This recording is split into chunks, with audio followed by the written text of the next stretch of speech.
See, the analyst isn't going to do, okay, um, what if you make more money than we thought? Or what if this is a trade that we hold on for a longer time? The analyst is never doing that. The analyst is going to speak through your conscience to you and say, this is the rules, bub. This is what you're supposed to be doing. This is all you're supposed to be doing. And when you step out of line, I'm going to remind you because it's going to feel like uncomfortableness. And that's not just fear of making money or losing money. That sometimes is the analyst that's been increasing in its understanding about what it is that you're doing in the marketplace. Don't cancel that out. Don't arm wrestle that, because it's sometimes the experienced analyst that you trained up to this point in your development, and it's going to be communicating to you through your conscience by saying, this is not what we should be doing. We should be doing this. And then what you're doing sometimes is you're allowing retail Rick, the gambler in you, and the trader to argue with one another, ignoring the analyst, which is the sound advice that you should be following. So how do you deal with that? Your plan needs to be written out. When I take a trade, I have a notepad next to me. I'm literally writing down target, partial, stop won't move until it gets to this price. That's it. So if I see something, some little flurry of price action comes in, boom, if it doesn't break the rules that I have written down for my idea, I'm not moving my stop. I'm not panicking. But it might cause a concern for me to feel like the analyst is saying, okay, we now are in troubled waters. What's the process? Half off. Don't move the stop anymore. Or if it's not moved to better the break even, move the better to break even, and then let it go. Submit to whatever happens. And that's how you condition yourself to not just run like a cat with its tail between its legs, fearful, because that's what would be the outcome. You don't want to just run away from any trade. At some point, you have to press into it. But it's easier to press into that trade that's uncertain now when you've taken half off. You've made money. You had a part-time job in that trade and you made money. There's nothing wrong with that. There's nothing wrong with that. And any fucker out there that tells you there is, they're not showing you anything, but they're telling you this is the advice that you should follow. Their shit. And they don't do anything to garner your respect or belief that what they're saying is sound logic. You don't see them signing into an account, going through day by day. This is what I made. This is what I lost. You don't see that, but they're highly opinionated. Who are you listening to? Are you listening to somebody that's going out there live on Twitter or in live streams and calling every fucking candle movement before it happens? Or are you listening to somebody that brings nothing but more confusion? If you're doing that, that's the same thing that you're going to experience in your trades. You're going to wrestle internally. It's going to be like chaff. You won't be able to focus. You'll feel like you have attention deficit disorder when you really don't. You're just placing too much stress because you're over leveraging. You're demanding being right.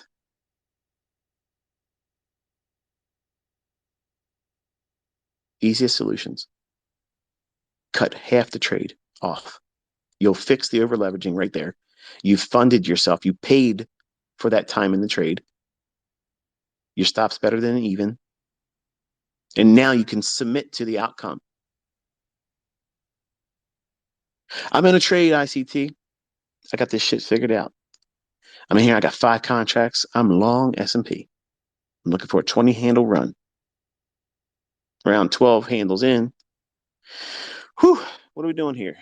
Anybody got any ideas? What do you think? You think it's going to go up? Let's do a poll. As soon as you feel that, half off. But I got 5 contracts. Take 3 off. Why not 2? Take 3 off. Shut the fuck up. Take 3 off. You've banked 3. Let the 2 run. If it goes to stop, it's okay. If it goes to target, great. Next trade. You got to wrestle yourself into submission to the model. Otherwise, the market and your weaknesses will wrestle you into submission to failure. You won't see it coming. Nobody ever sees it coming until it's done. And you're like, man, I knew at that moment, right? You'll know exactly what it was. And you'll know and you'll admit to yourself, that was the moment I should have did this or that. Damn it, why did I do that? Now I got to do a funded account reset. Now I got to go put more money in the account.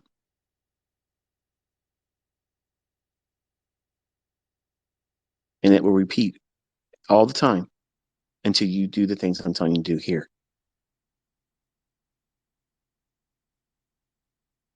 You're trying to graduate to a state of mind that when you go into the marketplace, you are at the state of mind that is when being right is no longer enough. You now are detail oriented. You're principle oriented. You're following logic. You want precision. Right is not enough. Your pursuit now is you want to control risk so impeccably that your winners are going to so far outpace your losing trades, it won't matter. It won't matter. The next trade that you lose on, it won't even have any impact at all on you. None, zero.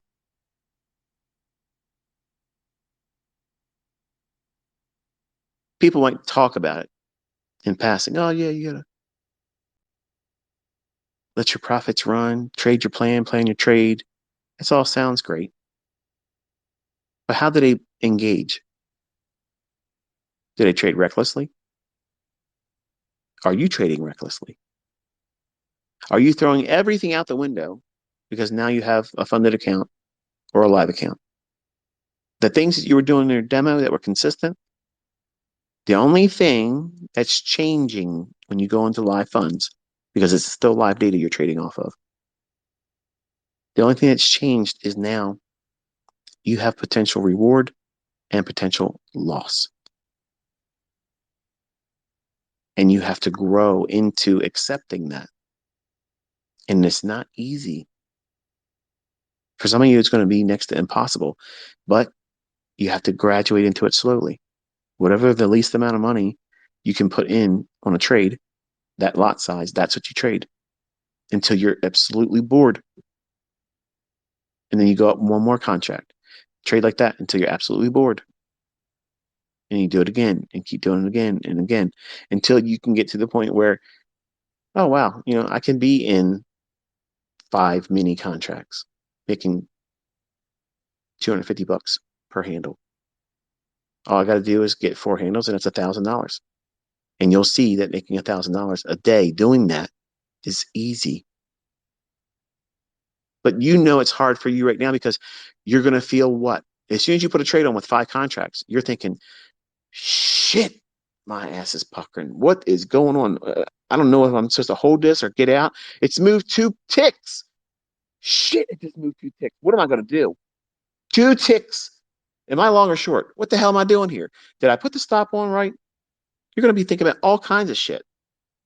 You're going to feel completely like a noob. What's changed? Potential reward and potential profit is the greed. Potential loss, potential debit to your account. That's your potential wreckage. Now, instead of saying, okay, is price confirming that it's continuously moving in my favor? And is order flow still on my favor in my on side? That's where your attention is. You're not looking at the profit and loss little button on your screen. How much money am I up and down, up and down? You do that, you're done. I just do that to show you eye candy to hold your attention in the early stages. You don't need to see that once you understand what you're doing, because you can clearly see, okay, it's moved in your favor. Do the math. How many contracts could you have been there? And there it is. In the beginning, new traders, new students, they need to be entertained. There's got to be a hook in their mouth that draw them this direction. And I'm a master at that. Good songs, maybe not every song, because I'm sure some of you would have heard songs that I put in my videos where like, what the hell was he thinking putting this in there? It's not for you, it's for me. But I know how to draw a crowd. And once that crowd's there, I know how to teach you. But I also am aware that some of you are not teachable and you'll walk away before you should. And some of you, I'm glad you did or do because you're not prepared and you're just going to be toxic. But knowing what to do, when to react to it. When we react, okay, I saw this, I can't remember the guy's name. He's a YouTuber. He tweeted, your job as a trader is not to predict the future. It's to react to price. What the fuck kind of logic is that? Like that literally encapsulates retail trading right there. That's it. That's it. That is retail trading in a sentence.